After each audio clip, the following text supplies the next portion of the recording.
हाँ जी दोस्तों, तो मज़ा तो बड़ा आया होगा आज इस मैच को देखने का। RCB versus LSG. What a game this was, blockbuster. इससे बड़ा कुछ हो सकता है कि लास्ट बॉल तक मैच जाए, आखिरी विकेट, एक रन चाहिए और उसमें भी गेम शायद मुझे लग रहा था कि आरसीबी जीत जाएगी, पर ऐसा हुआ नहीं। कोहली की टीम, फैफ डुप्लेसिस की टीम को हार का सामना करना पड़ा। ये ग्राउंड जो है ना, ये बड़ा मुश्किल वाला ग्राउंड है बॉलर्स के लिए। देखिए बहुत रन बने थे, 216, पर कमाल का ये मैच, अनबलीवेबल। मैं अभी तक इस मैच को जो है वो डाइजेस्ट नहीं कर पा रहा हूँ कि हुआ क्या। निकलस जब आउट हुए पूरन के बाद तो ऐसा लगा कि वो 26 रन बनाने ही भारी पड़ गए, और बदोनी जब तक खेल रहे थे लग रहा था ये आराम से फिर भी हो जाएगा, 2-4 बॉल 5 बॉल पहले मैच ख़त्म हो जाएगा। पर इसीलिए तो है ना ये आईपीएल, दुनिया की बेस्ट लीग, इसका कोई तोड़ नहीं है, इसका कोई मुकाबला नहीं है। What a cricket, unbelievable. कोई फिल्म, कोई चीज़ इससे ऊपर का व्यूअरशिप नहीं ला सकती है। This is incredible, incredible, wow, what a game.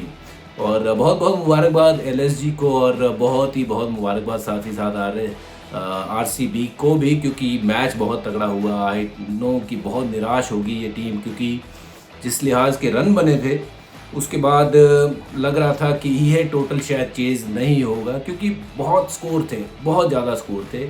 और इस ग्राउंड पे हमने अक्सर देखा है कि रन जो है 190 200 जो है वो कई बार चेज़ हुए हैं। और आरसीबी की जो कमज़ोरी रही है बॉलिंग, और आज भी वो बॉलिंग के कारण आरसीबी को हार का मुंह देखना पड़ा। चलिए पहले बात करते हैं किंग कोहली की। किंग कोहली ज़बरदस्त दिखे एक बार फिर बहुत ज़बरदस्त पारी खेली।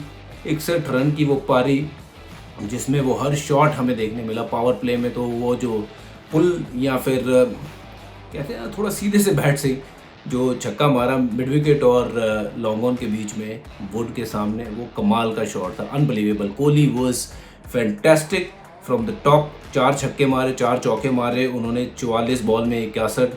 और कप्तानी पारी वहाँ 79 की पारी, 46 बॉल में फैफ ने भी खेली, 5 छक्के मारे। पर अब इस बार चमके थे मैक्सवेल, जिनको नंबर 3 पे भेजा गया था। परफेक्ट सिचुएशन थी उनको भेजने की, और उन्होंने पूरा फ़ायदा उठाया। एक ऐसी पारी खेली जिससे आरसीबी को लगा होगा ये मैच विनिंग पारी है, बहुत तगड़ी पारी। 59 इन 29 बॉल्स, 3 चौके और 6 छक्के, कमाल की ये पारी, अनबलीवेबल। और वहीं देखिए सब बॉलर जो है बहुत महंगे साबित हुए, स्पेशली अवेश खान बहुत ज़्यादा रन दे गए, 53 रन दे के चले गए। और कमाल का ये चेज़ रहा है एलएसजी का। जब वो चेज़ करने आए तो इंटेंट नज़र आया था शुरू में, पर विकेटें गवा दी। विकेटें जब गवाते हो तो फिर प्रेशर आ जाता है। केएल राहुल ने थोड़ा समझ बूझ के साथ बल्लेबाजी करने की कोशिश करी, पर जब स्टोइनिस सामने आए तो स्टोइनिस के इरादे साफ थे कि पहली बॉल से हिट मारना है। उन्होंने जो पारी खेली वो टोन सेट कर दी थी। आज मायर ने कुछ नहीं किया, केएल राहुल ने भी 20 रन बनाए। बट दो हीरो, मेरे लिहाज से दो हीरो जो मैच जिता गए एलएसजी को, वो थे पहले मार्कस स्टोइनिस। 65 रन की वो पारी, जब 3 विकेट गिर गए थे बहुत जल्दी, कुणाल भी जल्दी आउट हो गए 0 पे, तो उसके बावजूद आने के बाद वो काउंटर अटैक जो हमें देखने मिला वो बहुत ज़बरदस्त था। स्टोइनिस ने खेली 65 रन की पारी, 5 छक्के 4 चौके, और सिर्फ 30 बॉल में। पर जब वो आउट हुए तब पता था कि पूरन है, पर पूरन इस तरह संपूर्ण होके उतरेंगे ये किसी ने सोचा नहीं था। बट जब तक वो क्रीज पे रहते हैं कुछ भी पॉसिबल है। पूरन के पास वो शॉटें हैं, वो रेंज है, मतलब आप देखिए स्क्वायर लेग से लेके ओवर कवर पॉइंट हर जगह वो शॉट खेलते हैं। उनका तोड़ जो है वो बहुत कम बॉलर्स के पास है। और ये ग्राउंड भी है ना, ये मुश्किल है बॉलरों के लिए, ये ग्रेवयार्ड है। और मुझे लगता है कि ये ग्राउंड का साइज़ बड़ा करना चाहिए, क्योंकि यहाँ पे बॉलिंग करना बहुत मुश्किल है। पूरन ने बनाए 62 सिर्फ 18 बॉल पे। 19वें बॉल पे जो वो आउट हुए, शायद वो भी एक डिबेटेबल थी कि बॉल शायद ऊपर थी, पर नहीं, जब हमने देखा कि बॉल नीचे की तरफ आ रही थी। पूरन जब आउट हुए तो 24-25 रन चाहिए थे, ऐसा लग रहा था कि बन जाएंगे, बदोनी है अभी। और बदोनी जब आउट हुए तो फिर तो रना बॉल पे गेम आ गई थी। लास्ट ओवर में चाहिए 5, और एक एक करके जो है वो हर बॉल पे नज़ारा जो था वो अलग था। Unbelievable game. उनाड़कर वहाँ खड़े रहे, मौजूद रहे, पर साथ ही साथ उनाड़कर जब आउट हुए हालांकि उनको टैप करके 1 रन भाग जाना चाहिए था। कहीं भाई छक्का मारने की ज़रूरत नहीं थी, बड़ा शॉट मारने की ज़रूरत नहीं, 1-2 फील्डर पीछे है वहीं पे मार दिया आपने, सिंगल लेते, मैच जीत जाते, गेम खत्म हो जाती। बट ऐसा कैसे हो सकता था जब पैसा वसूल वाला मैच था, आखिरी बॉल तक तो ये मैच जाना था। आखिरी बॉल भी बहुत ज़बरदस्त थी, यॉर्कर जो कि मिस कर गए, पर आवेश ने भाग के रन लिया। उससे पहले भी एक चीज़ हुई, हर्षल भागे और जैसे ही उन्होंने देखा कि ये बल्लेबाज आगे भाग गया है, उन्होंने बॉल लगाने की कोशिश तो करी, बॉल लगी नहीं, पर जब आगे जाके पीछे थ्रो किया तब तक अनिल चौधरी को ये समझ आ गया था कि ये आप आगे नहीं जा सकते हो भाई।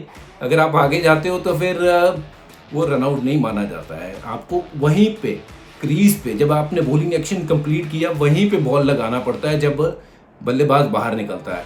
तो वहाँ पे वो चूक हो गई थोड़ी सी, क्योंकि तेज़ भाग के आता है फास्ट बॉलर तो थोड़ा सा मुश्किल होता है, बॉल लगा नहीं, पर एक समय पे लगा कि रनआउट हो गया और ये पहला सुपर ओवर हमें मिल जाएगा इस बार आईपीएल का, पर ऐसा नहीं हुआ। But in the and what a game. Last ball yorker Dinesh Karthik से हुई मिस फील्ड और वो 1 रन पूरा किया, हेलमेट पटक दिया अवेश खान ने, क्योंकि ये मायने रखते हैं 2 पॉइंट, इतने बड़े पॉइंट कि ये आगे चल के पता चलेगा। चलिए भाई, इस मैच में कौन कौन खिलाड़ी बना, तगड़ा खिलाड़ी कौन कौन बना। पहले बने विराट कोहली, जो कि ऑब्वियसली बहुत बड़े खिलाड़ी हैं, पर आज बने खिलाड़ी बहुत तगड़े, और साथ ही साथ कप्तान फैफ डुप्लेसिस बने वो खिलाड़ी, और मैक्सवेल बहुत ही तगड़े खिलाड़ी। तो ये खिलाड़ियों ने धूम मचाई। और साथ ही साथ अगर चेज़ की बात करें तो चेज़ करने जब स्टॉइनिस उतरे तो फिर स्टॉइनिस बने सबसे बड़े खिलाड़ी एलएसजी के लिए, क्योंकि उनकी जो पारी थी बहुत ताबड़तोड़, स्पिनरों को सेट नहीं होने दिया। करन को उन्होंने हर बॉल पे प्रहार किया और बहुत महंगे साबित हुए। करन भी ये बॉल जहाँ भी डाल रहे थे उनके पास उसका जवाब था। और उसके बाद जब स्टॉइनिस आउट होते हैं तो फिर पूरन आते हैं, जो कि संपूर्ण कला फिट होते हैं ऐसी पोजीशन पे, ऐसे ग्राउंड पे, जब वो मैदान में आ जाएं और फॉर्म में आ जाएं तो उनको रोकना बहुत मुश्किल था। तो मेरे लिए सबसे बड़ा खिलाड़ी जो होगा ना वो होगा पूरन इस मैच का। आप भी खिलाड़ी आई एम श्योर बने होंगे, आपने भी, क्योंकि बहुत सारी प्रेडिक्शन करी होंगी कौन जीतेगा कौन हारेगा। इन दी एंड जीत हुई लास्ट में एलएसजी की, जैसा मैंने प्रेडिक्ट भी किया था कि एलएसजी ये गेम जीतेगी, क्योंकि आरसीबी का एक ये पुराना जैसे श्राप लगा हुआ है कि वहाँ आप 200 भी बनाते हो तो बहुत बार 200 चेज हो जाते हैं। हालांकि दूसरी टीमें जो बाहर से आती हैं उन्होंने आरसीबी के खिलाफ 200 डिफेंड किया है। आरसीबी को ये अपनी जो कमियां हैं बॉलिंग में उसके ऊपर झांकना पड़ेगा, थोड़े से बॉलर ऐसे लाने पड़ेंगे जो विकेट टेकिंग बॉलर हो, जो गुर्दा रखते हो। देखिए मैच जीते जाते हैं गुर्दे से। बॉलिंग 200 रन हो या 160 रन हो, बॉलिंग अगर आपकी अच्छी है ना तो फिर आप मैच जीत सकते हो। मुझे लगता है कि आरसीबी की तरफ से एक ही बंदा बॉलिंग में लड़ रहा था, वो था सिराज। अनबिलीवेबल स्पिल, वो स्पीड, वो धार, वो तेजी बहुत ज़बरदस्त थी। ये बंदे में बहुत दम है भाई। पर सिराज के साथ आपको 2 बॉलर और चाहिए कम से कम, ऐसे जो विकेट चटका के दे।